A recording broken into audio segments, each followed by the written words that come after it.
Hi viewers, good evening. Welcome to markets closing bell. మార్కెట్స్లో ఇవాళ మనకి మిక్స్డ్ సెంటిమెంట్ మనం చూస్తున్నాము. ఒక పీక్ లెవెల్స్ నుంచి మార్కెట్స్లో కొద్దిగా మనకి అమ్మకాల ఒత్తిడి మార్కెట్స్లో కనిపిస్తుంది. 12,000 పాయింట్ల వరకు వెళ్ళిన నిఫ్టీ లాస్ట్ ఒక 15-20 మినిట్స్లో ఒక 25 to 30 పాయింట్స్ దాకా టిప్ మనకు కనిపిస్తుంది. అక్రాస్ ది బోర్డ్ ఇవాళ మనకి మంచి బయింగ్ సపోర్ట్ ఉంది మార్కెట్స్కి.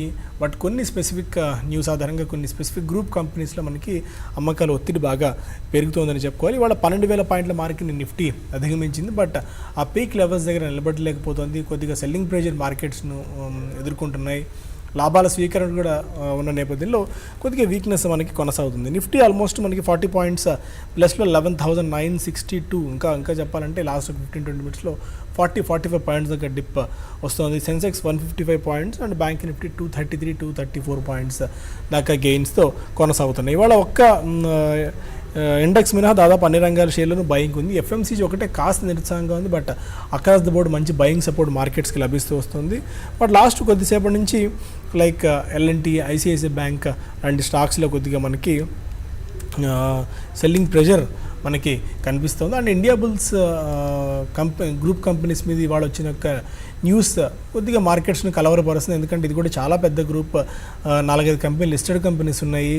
ఎందుకంటే ఇప్పుడు కొద్ది గొప్ప ఐఎల్ఎఫ్ఎస్ పతనం తర్వాత ఇలాంటి పెద్ద గ్రూప్స్ మీద ఆందోళన కూడా ఎక్కువ ఉంది. మనకి ఇప్పటికే డిహెచ్ఎఫ్ఎల్ మీద ఇష్యూస్ కొనసాగుతున్నాయి, ఎడిల్వైజ్ ఇష్యూస్ కొనసాగుతున్నాయి. ఇటువంటి పరిస్థితుల్లో ఇండియా బుల్స్ గ్రూప్లో కూడా ఏదన్నా చిన్న వార్త బయటకు వచ్చినా సరే మొత్తం ఆర్థిక వ్యవస్థకే ప్రమాదం ఉన్నా ఆశ్చర్యపోవాల్సిన అవసరం లేదు. ఎందుకంటే వ్యక్తిగతంగా చైర్మన్ మీద ఆయన దాదాపు 98,000 కోట్ల రూపాయల సొమ్మును సైఫర్ ఆఫ్ చేశారంటే తప్పుదోవ పట్టించారు, లేకుంటే ఆయన సైట్ చేశారన్న ఒక పిటిషన్ని వాళ్ళు సుప్రీంకోర్టులో దాఖలు చేశారు. అయితే ఇదొక ఉద్దేశపూర్వకంగా చేశారు. తమకు 10 కోట్ల రూపాయలు డబ్బులు ఇవ్వకపోతే మీ మీద ఇలాంటి ఆరోపణలు చేస్తాం, వివిధ ఇన్వెస్టిగేటివ్ ఏజెన్సీస్కి మీ మీద మేము కంప్లైంట్స్ దాఖలు చేస్తామని చెప్పి కొంతమంది తెలియని వ్యక్తుల బృందం ఒకటి ఇలా థ్రెటన్ చేశారు. మేము ఇవ్వకపోవడం వల్ల ఇలాంటి పిటిషన్స్ దాఖలు చేస్తామని చెప్పి ఇండియా బుల్స్ చెప్తుంది. కానీ బట్ సమ్ మార్కెట్స్ కొద్దిగా ఈ అంశాన్ని పరిగణలోకి తీసుకుని అందుకే ఇండియా బుల్స్ గ్రూప్ షేర్స్లో ఇవాళ కొద్దిగా అమ్మకాలు ఒత్తిడి మనకి ఎదురవుతుంది. ఎందుకంటే ఏ చిన్న నెగిటివ్ న్యూస్ వచ్చినా కూడా ఇన్వెస్టర్స్ ముందే బయటపడే పరిస్థితి వస్తుంది. ఎందుకంటే ఈ మధ్యకాలం మనం అలాంటి సందర్భాలు ఎన్నో చూసాం. 1% బెవరేజ్లో అలాగే చూసాం, 8K మైల్స్ చూసాం, పీసీ జ్యువెలర్స్ చూసాము. ఇలా చాలా ఇష్యూస్లో ఏ చిన్న నెగిటివ్ న్యూస్ వచ్చినా దాన్ని ఇమ్మీడియట్గా బయటపడడం చాలా కష్టం కాదు. ఈవెన్ ఎస్ బ్యాంక్ పరిస్థితి కూడా ఇప్పటికీ అలాగే ఉంది. సన్ఫార్మా ఇష్యూస్ అలాగే కొనసాగుతున్నాయి. చాలా గ్రూప్ కంపెనీస్లో ఇవాళ ఈ మధ్య అలాంటి ఇష్యూస్ ఉన్నాయి. కాబట్టి సో ఇన్వెస్టర్స్ కానీ, పెద్ద పెద్ద ఫండ్ హౌస్లు కానీ, ఈవెన్ మ్యూచువల్ ఫండ్స్, హెచ్ఎన్ఐస్ ఎవరు ధైర్యం చేయలేని దుస్థితి మనకి ఎదురవడం చూస్తున్నాం. సో ఇనిషియల్ మార్కెట్ కామెంటరీ తెలుసుకుందాం, తర్వాత కొన్ని స్టాక్ స్పెసిఫిక్ మూవ్స్ గురించి మాట్లాడుకుందాం. గుడ్ ఆఫ్టర్నూన్ అండి. సో ఇవాళ పాజిటివ్గానే ఉంది మార్కెట్, బట్ హైయర్ లెవెల్ దగ్గర సస్టైన్ కాలేకపోతుంది. 12,000 అనేది ఒక స్ట్రాంగ్ బ్యారియర్లో ఉంది మార్కెట్స్కి. సో రీసెంట్గా వచ్చిన హైస్ని టచ్ చేసేందుకు మేబీ కొద్దిగా షై అవే అవుతుంది మార్కెట్స్. సో ఎలా చూస్తున్నారు ట్రెండ్ని? మార్కెట్లో అంటే ఈరోజు చాలా ట్రై చేస్తుందండి. మార్కెట్ స్ట్రాంగ్గా క్లోజ్ కావడానికి ప్రయత్నం చేస్తుంది. బట్ సస్టైన్ అయితే హైయర్ హౌస్లో కాలేక మళ్ళీ ఇప్పుడు నిఫ్టీ చూసుకుంటే ఈరోజు హై నుంచి ఒక నిఫ్టీ ఫ్యూచర్ మరీ ముఖ్యంగా 30 పాయింట్స్ దాకా కరెక్ట్ అయిందండి. దగ్గర 30 పాయింట్స్ దాకా నిఫ్టీ ఫ్యూచర్ కరెక్ట్ అయింది. ఇంకా కరెక్ట్ అవుతుంది కూడా ప్రస్తుతానికి. ఎందుకంటే ప్రధాన కారణం ఏంటంటే మనం చూస్తున్నాము గ్లోబల్గా లాస్ట్ 3 days చాలా స్ట్రాంగ్ ఉన్నాయి గ్లోబల్ మార్కెట్స్. యుఎస్ మార్కెట్లో బ్రహ్మాండమైన అప్ ట్రెండ్లో ఉన్నాయి, కంటిన్యూస్ ర్యాలీస్ అనమాట యుఎస్ మార్కెట్లో. తర్వాత యూరోప్ మార్కెట్లు బాగున్నాయి. తర్వాత ఈవెన్ ఈరోజు ఆఫ్టర్నూన్ యూరోప్ మార్కెట్లో కూడా ఒక డాక్స్ ఇప్పుడు ప్రస్తుతానికి 160 పాయింట్స్ పాజిటివ్గా ఉంది. బట్ మన మార్కెట్ మాత్రం హయ్యర్ లెవెల్స్లో సస్టైన్ కాలేదు. పోనీ మార్కెట్స్ పెద్దగా పడకపోయినా స్టాక్స్ బాగున్నాయంటే మిడ్ క్యాప్ స్టాక్స్లో సెల్లింగ్ ప్రెషర్ అనేది కంటిన్యూ అవుతుంది. తర్వాత మిడ్ క్యాప్ స్టాక్స్లో బాగా పెరిగిన క్వాలిటీ స్టాక్ అంటూ ఏది కూడా మనం ఐడెంటిఫై చేయలేని పరిస్థితి ఈరోజు మన మార్కెట్లో ఉంది. దీనికి ప్రధాన కారణం చెప్పాలంటే సెంటిమెంట్ అనేది లాస్ట్ కొన్ని నెలలుగా మన ఇండియన్ మార్కెట్స్లో మరీ ముఖ్యంగా ఇండియన్ స్టాక్స్లో సెంటిమెంట్ అనేది బాగా దెబ్బతిన్నదండి. దీనికి ప్రధాన కారణము ఏవైతే కొన్ని గ్రూప్ పెద్ద ఆర్గనైజేషన్స్ లైక్ జెట్ ఎయిర్వేస్తో స్టార్ట్ అయ్యితో అనుకుంటే డిహెచ్ఎఫ్ఎల్, ఎస్ బ్యాంకు, తర్వాత ఇప్పుడు ఇండియా బుల్స్, అంటే తర్వాత ఈవెన్ మనం ఇంకోటి కూడా చూడాలి జీ ఎంటర్టైన్మెంట్, అంటే ఇవన్నీ కూడా ఏంటంటే జీ ఎంటర్టైన్మెంట్, ఎస్ బ్యాంక్ ఇవన్నీ index stocks, even India bulls కూడా ఇండెక్స్ స్టాకు.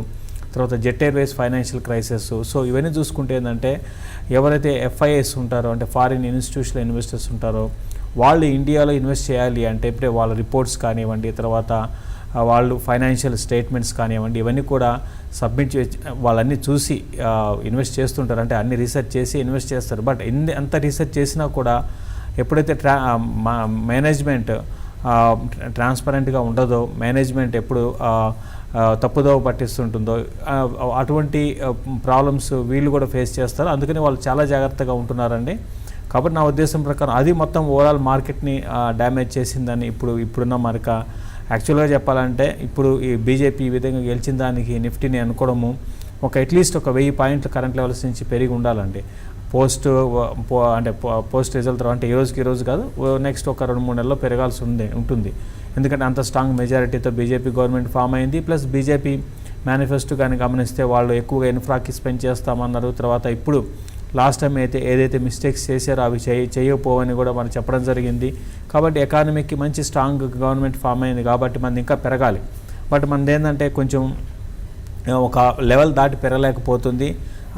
అది ఒకటి కన్సర్న్. ఇంకోటి ఏంటంటే నిఫ్టీ బాగా పడకపోయినా కూడా స్టాక్స్ పడుతున్నాయండి. అది ప్రధానంగా చాలా వర్రింగ్ ఫ్యాక్టర్ ఏంటంటే మిడ్ క్యాప్ స్టాక్స్ పడుతున్నాయి. ఎందుకంటే 95% పోర్ట్ఫోలియోస్లో దాదాపు 50 ఇండెక్స్ స్టాక్స్లో ఎవరు ఇన్వెస్ట్ చేయరండి. 95% పోర్ట్ఫోలియోలో అందరికీ మిడ్ క్యాపే ఉంటాయి.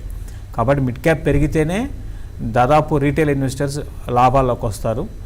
కాబట్టి నా ఉద్దేశం ప్రకారం నేను ఎలక్షన్స్ తర్వాత బాగా మిడ్ క్యాప్ పెరుగుతాయి అనుకున్నాను. బట్ 2-3 రోజులు పెరిగే మళ్ళీ ఇటువంటి న్యూస్ రావడం కానీ మళ్ళీ వీక్ అయినాయండి. బట్ ఏదైనప్పుడు కూడా మన మార్కెట్స్ అయితే స్ట్రాంగ్ ఉందని చెప్పలేనండి. ఈరోజు పాజిటివ్గా క్లోజ్ అయినా కూడా స్ట్రాంగ్ ఉందని చెప్పలేను. టైం బీయింగ్ మాత్రం కొన్ని వీక్ స్టాక్స్ని సెల్ అండ్ ర్యాలీస్ అంటాను. మరి ముఖ్యంగా ఇండియా బుల్స్ నేను ఇప్పుడు కాదు, గత 8 నెలల నుంచి చెప్తూనే ఉన్నాను. ఇది చాలా జాగ్రత్తగా ఉండాలి ఈ స్టాక్ మీదని. ఇప్పుడు కూడా ఇండియా బుల్స్ని సెల్ అండ్ ర్యాలీస్ అంటాను. బయింగ్ వెళ్ళాలంటే కొంచెం కమాడిటీ స్టాక్స్ కొన్ని రోజులు కొంచెం స్ట్రాంగ్ ఉండొచ్చు. టాటా గ్లోబల్ బెవరేజ్ లాంటి స్టాక్ని ఎవరి డిప్లో బై అని చెప్తాను. ఇంకా మెజారిటీ స్టాక్స్ అన్ని వీక్ ఉన్నాయి. ఈవెన్ బ్యాంక్స్ కూడా కొంత వీక్నెస్ అనేది రావడానికి అవకాశం ఉందండి బ్యాంకింగ్ స్టాక్స్లో. యాక్సిస్ బ్యాంక్ మినహాయిస్తే మిగతా బ్యాంక్స్ కూడా కొంచెం వీక్ కావచ్చు. కాబట్టి వాటిలో సెల్లింగ్ పొజిషన్స్ తీసుకోమని చెప్తాను.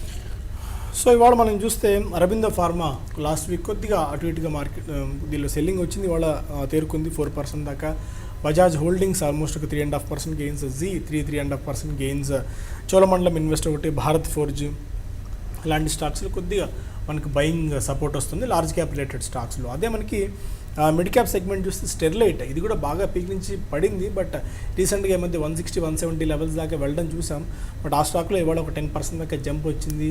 సో ఇది కూడా బాగా వోల్టైల్ స్టాక్గా మారిపోయింది 400 లెవెల్స్ నుంచి పడిన తర్వాత. సో థర్మాక్స్ ఒకటి, Aster DM health care, credit axis Grameen, Quess Corp, Finolex industries లాంటి స్టాక్స్లో 5% నుంచి 7 to 8% దాకా గెయిన్స్ మనకు కనిపిస్తున్నాయి. అదే మనకి స్మాల్ క్యాప్ స్టాక్స్లోనేమో డిస్టివి ఇవాళ అనూహ్యంగా గెయిన్ అయింది 12% దాకా. పీసీ జ్యువెలర్స్ 11-12% దాకా పెరిగింది. Jain irrigation for the matter నిన్న జైన్ ఇరిగేషన్లో హ్యూజ్ సెల్ ఆఫ్ మనం చూసాం. ఎందుకంటే కొద్ది గొప్ప వాళ్ళకి ఆదాయాన్ని ఇస్తున్న పైప్స్ బిజినెస్ని ఇన్స్టిట్యూషనల్ ఇన్వెస్టర్స్కి అమ్మేసే యోచనలో కంపెనీ ఉంది అని వార్తలు వచ్చాయి. దాని యాజమాన్యం ధృవీకరించలేదు, అట్ ద సేమ్ టైం ఖండించలేదు కూడా. సో ఆ స్టాక్లో నిన్న సెల్లింగ్ వచ్చింది. బట్ ఇవాళ అదే జైన్ ఇరిగేషన్లో కొద్దిగా మనం గెయిన్స్ చూస్తున్నాం. 10% దాకా స్టాక్ లాభాల్లో కొనసాగుతుంది. నెస్కో 5-6% దాకా గెయిన్స్లో ఉంది. ఇన్ఫీబీమ్, మాస్ ఫైనాన్షియల్ సర్వీసెస్ లాంటి స్టాక్స్లో 5% దాకా గెయిన్స్ మనకి ఉన్నాయి. అదే మైక్రో క్యాప్ రిలేటెడ్ స్టాక్స్లో మనకి బైక్ హాస్పిటాలిటీ ఒకటి కాస్త పెరుగుతుంది ఇవాళ. Other than that Reliance home finance ఇవాళ కొద్దిగా పెరిగింది. ఎందుకంటే అనిల్ ధీరుభాయ్ అంబానీ ఇవాళ మీడియాకు సంబంధించిన ఒక మీట్లో దీనిలో కాన్ఫరెన్స్ కాల్లో ఆయన మాట్లాడడం జరిగింది. సో 20-30 వేల కోట్ల రూపాయలు డబ్బులు రావాల్సిన ఇది ఉంది బకాయిలు.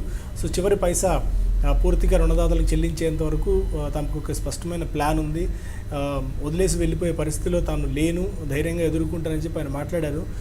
మేబీ ఆ ఒక్క మాటల వల్ల కొద్ది గొప్ప స్టాక్ ఆ గ్రూప్ స్టాక్స్ పెరిగి ఉండొచ్చు కానీ బట్ భవిష్యత్ అయితే అంత క్లియర్గా లేదు. ఐబీ హౌసింగ్ ఇంతకుముందు చెప్పుకున్న వార్తల వల్ల ఒక 10% దాకా పెరిగింది. ఇవాళ 672 దగ్గర స్టాక్ ఉంది. డేస్ లో ఆల్మోస్ట్ దగ్గర స్టాక్ అవుట్ అవుతుంది. ఐసిఐసిఐ లాంబార్డ్ ఆల్మోస్ట్ ఇవాళ 4% దాకా వీక్గా ట్రేడ్ అవుతుంది. Sun Pharma and Mahindra, Cummins లాంటి స్టాక్స్లో మనకి సెల్లింగ్ వస్తుంది. So IB housing or IB housing especially ఈ స్టాక్స్ని ఎవ్రీ రైజ్ సేల్ చేసుకుంటే మనకి ఏమన్నా ఆపర్చునిటీస్ ఉన్నాయా మనకి ఫ్యూచర్స్ అండ్ ఆప్షన్స్లో? డెఫినెట్గా అండి. ఈరోజు వచ్చిన 9% కరెక్షన్ అంటే ఇప్పుడే మనకి న్యూ లోస్కి వచ్చిందండి, డే పరంగా లోస్కి వచ్చింది.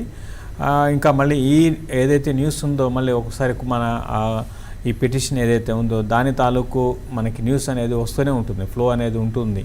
ఒక్కసారి మళ్ళీ సెంటిమెంట్ అనేది మళ్ళీ దీనికి పాజిటివ్ అంటే పెద్ద దానికి ముందు పెద్ద పాజిటివ్గా అయితే లేదు, బట్ ఆ సెంటిమెంట్ అనేది నెగిటివ్ అయిపోయింది కాబట్టి స్టాక్ పెద్దగా పెరగకపోవచ్చు. తర్వాత మళ్ళీ ఇప్పుడే మనం అనుకున్నాం అంటే దీన్ని ఫైనాన్షియల్ కండిషన్ ఏ విధంగా ఉంది, సో వీళ్ళు చేస్తున్న బిజినెస్ ఏ విధంగా ఉంది, తర్వాత ఎందుకంటే వీళ్ళు చూసుకుంటే గతంలో డిహెచ్ఎఫ్ఎల్ ఇష్యూలో కోబ్రా పోస్ట్ విషయాలు కొన్ని అనేక అంటే ఎవరు ఊహించిన విషయాలు బయటపెట్టిన తర్వాత డిహెచ్ఎఫ్ఎల్లో ఫాల్ మొదలైంది. హెచ్ఎన్ఐస్ అందరూ భయపడ్డారు, ఎఫ్ఐఎస్ కూడా సేమ్. అవునండి, అప్పుడు కూడా స్టార్టింగ్ డిహెచ్ఎఫ్ఎల్ ఇష్యూ వచ్చినప్పుడు కూడా డిహెచ్ఎఫ్ఎల్ మేనేజ్మెంట్ పరంగా చాలా పాజిటివ్గా మాట్లాడారు. ఏమాత్రం కూడా నెగిటివ్ అనేది లేదు. జనరల్గా ఎవరు కూడా స్టేట్మెంట్ ఇచ్చి ఇట్లా మా ఫైనాన్షియల్ కండిషన్ బ్యాడ్ ఉంది అని ఎవరు కూడా చెప్పరు. సో ఇప్పుడు ఇండియా బుల్స్ కూడా ఎందుకంటే నా డౌట్ ఓన్లీ అంటే సింపుల్ లాజిక్ అండి, మనం డెప్త్గా వెళ్ళాల్సిన అవసరం లేదు. ఎందుకంటే ఇప్పుడు హెచ్డిఎఫ్సి ఈరోజు ఇండియాలో టాప్ మనకి హౌసింగ్ ఫైనాన్స్ కంపెనీ, అది రావడానికి కొన్ని ఏళ్ళు పట్టింది. తర్వాత వాళ్ళు ఒక ప్రొఫెషనల్ మేనేజ్మెంట్ చాలా స్టెప్ బై స్టెప్ ముందుకు వెళ్తూ వచ్చారు.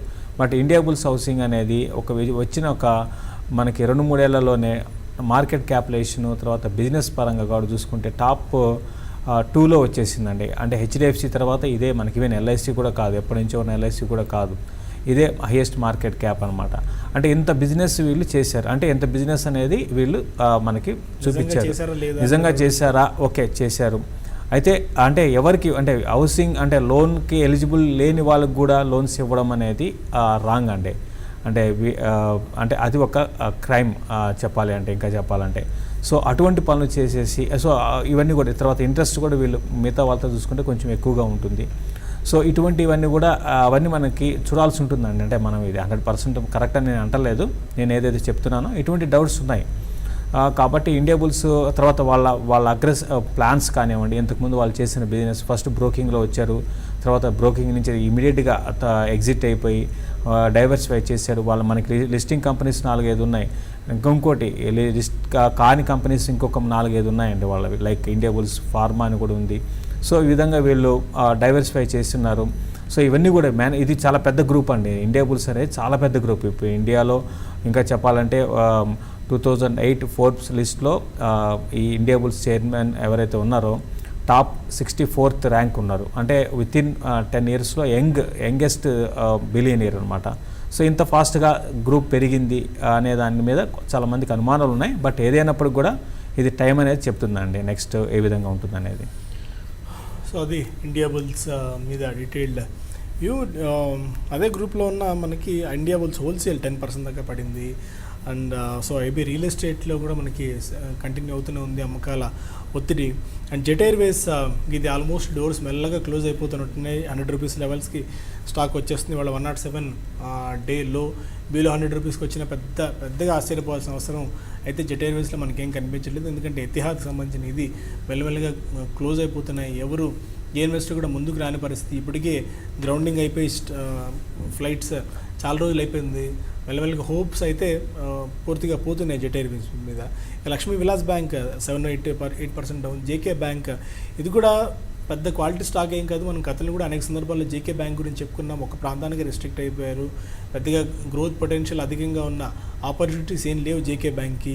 అండ్ వీళ్ళ మేనేజ్మెంట్ సంబంధించిన ఇష్యూస్ కూడా వస్తున్నాయి. సో జేకే బ్యాంక్ ఇవాళ 6-7% దాకా డౌన్. ఉజ్జీవన్ ఫైనాన్షియల్ సర్వీసెస్ ఒకటి, health care global, Vakrangee and స్టాక్స్లో కూడా ఇవాళ అట్లీస్ట్ 5% దాకా వీక్నెస్ మనకి కనిపిస్తుంది. అదే మైక్రో క్యాప్ స్టాక్స్లో చూస్తే పెద్దగా మనకి ఆ స్థాయిలో ఏం లేదు. అంటే మనకు తెలిసిన బాగా ఫెమిలియర్ స్టాక్స్, లైమ్లైట్లో ఉన్న స్టాక్స్ ఆ స్థాయిలో పతనమైంది కనిపించట్లేదు. సో 1% బేరేజ్ మనం గతంలో అనుకున్నాం, గుర్తుందో లేదు, 40 రూపీస్కి వచ్చిన ఆశ్చర్యపోవాల్సిన అవసరం లేదు అనుకున్నాం. ఇప్పుడు 37.95 రూపీస్ లో. సో డైలీ 5% లోయర్ సర్క్యూట్ పడుతూ స్టాక్ వెళ్తుంది. ఇది 20కి రావచ్చు, 10కి రావచ్చు, ఇంకా ఎక్కడికైనా వెళ్ళొచ్చు స్టాక్. సో దీని గురించి పెద్దగా మాట్లాడుకోవడానికి ఏం లేదు. సో ఇక ఇంట్రాడే పరంగా చూస్తే మనకి స్టిల్ ఇంకా ఆల్మోస్ట్ ఒక 5 to 8 స్టాక్స్ డే లో హిట్ అవుతున్నాయి. Like IB housing, Mahindra and Mahindra, LNT, UltraTech cements, ITC ఇలాంటి స్టాక్స్. ఐటీసీ కూడా లాస్ట్ కొద్దిసేపు నుంచి కొద్దిగా వీక్ అవుతుంది. చార్ట్స్ ఏమైనా కనిపిస్తున్నాయి, ఏమైనా ఎస్టీబీటీ చేసుకోవచ్చా ఈ స్టాక్స్ని ఇప్పుడు ఉన్న వాటిల్లో? చూడండి, అది పెద్ద నేనేమి ఐటీసీని ట్రేడింగ్ పరంగా దాని మూవ్స్ ఎగ్జాక్ట్గా మనం ప్రెడిక్ట్ చేయడం కష్టం అండి. బట్ ఓవరాల్ స్టాక్ అయితే వీక్గానే ఉంది. ఎఫ్ఎంసీజీ స్టాక్స్లో రీసెంట్గా బాగా పెరిగాయండి. మాన్సూన్ మామూలుగా ఏంటంటే సాధారణంగా మాన్సూన్ బాగుంటే ఇవన్నీ బాగా పెరుగుతాయి. బట్ ఐటీసీ మాత్రం పెరగలేదు. ఇది వీక్గానే ఉంది. సెల్ అండ్ ర్యాలీస్ అని చెప్తాను. దీంతోపాటు Z1 కూడా సెల్ అండ్ ర్యాలీస్ అని చెప్తాను. ఇప్పుడు మీరు చెప్పిన వాటిలో జీ గ్రూప్ని మాత్రం సెల్ అండ్ ర్యాలీస్ అని చెప్తాను. సో సన్ఫార్మా, ఇది కూడా సన్ఫార్మాలో కూడా ఏ పాయింట్లో కూడా రిస్పైట్ ఇప్పటిదాకా వచ్చిన దాఖలాలు మనకు కనిపించలేదు. ప్రతిసారి ఏదో ఒక న్యూస్ సన్ఫార్మాని కిందకి పడేస్తూనే ఉంది. ఎంతకాలం 450-500 లెవెల్స్ దగ్గర ఉండేది, ఇప్పుడు బిలో 400 రూపీస్ మార్క్ దగ్గర కంటిన్యూస్గా సన్ఫార్మా ట్రేడ్ అవుతుంది. ఒకటండి, సన్ఫార్మాను కూడా మనకి అంటే మన TV5 మనీ కానివ్వండి, TV5 బిజినెస్ బ్రేక్ఫాస్ట్ షోలు రెగ్యులర్ చూసే వాళ్ళకి దీని గురించి చాలాసార్లు చెప్పానండి. నేను ఈరోజు కాదు 3 ఏళ్ళ నుంచి కూడా చెప్తూనే ఉన్నాను. సన్ఫార్మా ఇప్పట్లో పెరిగే అవకాశాలు లేవు అంటే ఈవెన్ 3 నేను ఈవెన్ 420 రీసెంట్గా 420, 440కి వచ్చినా కూడా అది దాటి పెరగకపోవచ్చు అని కూడా చెప్తూనే ఉన్నాం. సేమ్ అట్లనే ఉంది. మళ్ళీ 380కి వస్తుంది, మళ్ళీ 4 ఏదైనా పాజిటివ్ న్యూస్ లాంటిది ఏదో వస్తే మళ్ళీ 420, 440కి వస్తుంది, మళ్ళీ కిందకు వస్తుంది. అంతకుమించి ఈ స్టాక్లో చెప్పుకోదగ్గర కూడా ఏం లేదండి. దీని స్టోరీ వేరు. వీళ్ళు ఏంటంటే ఒక్కొక్క స్టాక్ వీక్ అవ్వడానికి ఒక్కొక్క స్టోరీస్ ఉన్నాయండి. అంటే అవన్నీ రియల్గా జరిగినవే, స్టోరీ కాదు, ఇక్కడ రియల్గా జరిగినవి జరుగుతున్నవి కూడా. వీళ్ళు ఏంటంటే అగ్రెసివ్ ఎక్స్పాన్షన్లో భాగంగా చాలా పెద్ద ఎత్తున డబ్బులు అనేది పెట్టుబడులు పెట్టారు. దాని తగ్గట్టుగా రిటర్న్ పరంగా లేదు. సో ఇవన్నీ కూడా ఏంటంటే రిజల్ట్ పరంగా మనకి బ్యాలెన్స్ షీట్లో మనకి కనపడుతుంటాయి. కాబట్టి అది సన్ఫార్మాలో ప్రాబ్లము. ఇప్పటికి కూడా చూసుకుంటే ర్యాన్బ్యాక్సీ ప్లస్ సన్ఫార్మా రెండు కలిపి చూసుకుంటే మార్కెట్ క్యాపిటలైజేషన్ చాలా పెద్ద ఎత్తున ఉందండి ఇప్పుడున్న మిగతా కంపెనీస్తో కంపేర్ చేసుకుంటే. బట్ నిజంగా ఇంత మార్కెట్ క్యాప్ కూడా దీనికి అవసరం లేదంటే ఇంకా నా ప్రైస్ పరంగా ఇంకా కిందకు వచ్చే అవకాశాలు ఈ స్టాకు కనపడుతుందండి. సో అది సన్ఫార్మా మీద వ్యూ. ఇప్పటిదాకా ఉన్న లేటెస్ట్ దీన్ని బట్టి చూసుకుని కూడా మార్కెట్స్లో మనకి ఫస్ట్ మొమెంటం ఉంది. 11,965 లెవెల్స్ దగ్గర ప్రస్తుతం నిఫ్టీ కోట్ అవుతుంది. 42-43 పాయింట్స్ ప్లస్లో. ఇక్కడ కొద్దిగా ఫాల్ ఆగింది లాస్ట్ కొద్దిసేపటి క్రితం నుంచి చూస్తే. 39,956 దగ్గర ప్రస్తుతానికి సెన్సెక్స్ ట్రేడ్ అవుతుంది. 170-173 పాయింట్స్ దాకా ప్లస్లో. టాటా మోటార్స్లో ఇవాళ కొద్దిగా యాక్టివిటీ కనిపిస్తుంది. ఇక్కడ ఏమన్నా టాటా మోటార్స్ బయింగ్కి ఏమైనా ఆపర్చునిటీస్ ఏమైనా కనిపిస్తున్నాయా? ఇప్పుడు టాటా మోటార్స్లో ఒక ట్రేడింగ్ పరంగా బౌన్సెస్ రావచ్చు అండి. ట్రేడింగ్ పరంగా బౌన్సెస్ రావడానికి అవకాశాలు ఉన్నాయి. ఎందుకంటే ఇది బాగా ఓవర్సోల్డ్లో ఉన్న స్టాకు. దానిలో భాగంగా తీసుకోవచ్చు, కరెంట్ లెవెల్స్లో తీసుకోవచ్చు. ప్లస్ ఇంకోటి ఇంతకుముందు నేను చెప్పినట్టుగా మాన్సూన్ కొంచెం స్ప్రెడ్ అనేది బాగుంటే ఏవైతే ఎఫ్ఎంసీజీ స్టాక్స్తో పాటు ఆటోమొబైల్ స్టాక్స్ కూడా బాగుంటాయండి. ఇనిషియల్గా ఆటోమొబైల్ స్టాక్స్ కూడా పెరుగుతాయి. అంటే టాటా మోటార్స్ అనేది 2 వీలర్ బేస్డ్ స్టాకు. బట్ మనకి చూసుకుంటే అంటే సిటీస్లో మనకి 2 వీలర్స్ ఆ సేల్స్ తగ్గుతున్నా కూడా మనకి ఈ విలేజెస్ ఏవైతే గ్రామాల్లో ఉంటాయో అక్కడ 2 వీలర్ సేల్స్ పెద్ద తగ్గటం లేదు, అది గమనించాలి మనం. కాబట్టి అదే కానీ జరిగితే మాత్రం కొంచెం ఈ టాటా మోటార్స్ అలాంటి స్టాకు పెరగడానికి అవకాశాలు ఉంటాయి. 2 వీలర్ కాదండి, 4 వీలర్స్లో. సో నా ఉద్దేశం ప్రకారము టాటా మోటార్స్ని ఒక ట్రేడింగ్ కోసం అంటే అరౌండ్ ఇక్కడ నుంచి 186 నుంచి 192 దాకా వెళ్ళడానికి అవకాశం ఉంటుంది. ఓన్లీ ట్రేడింగ్ పెట్టి కోసం తీసుకోవచ్చు కరెంట్ లెవెల్స్లో. ఫైన్, మనం మోస్ట్ ఆఫ్ ది పాయింట్స్ మాట్లాడుకున్నాం. స్టిల్ పాజిటివ్ మూమెంట్ అనేది మార్కెట్స్ కొనసాగుతున్నాయి. అలాంటి బులెటిన్ ఇక్కడ వైండప్ చేద్దాం. మళ్ళీ 4 o'clock క్లోజింగ్ రిపోర్ట్లు కలుద్దాం. Stay with us.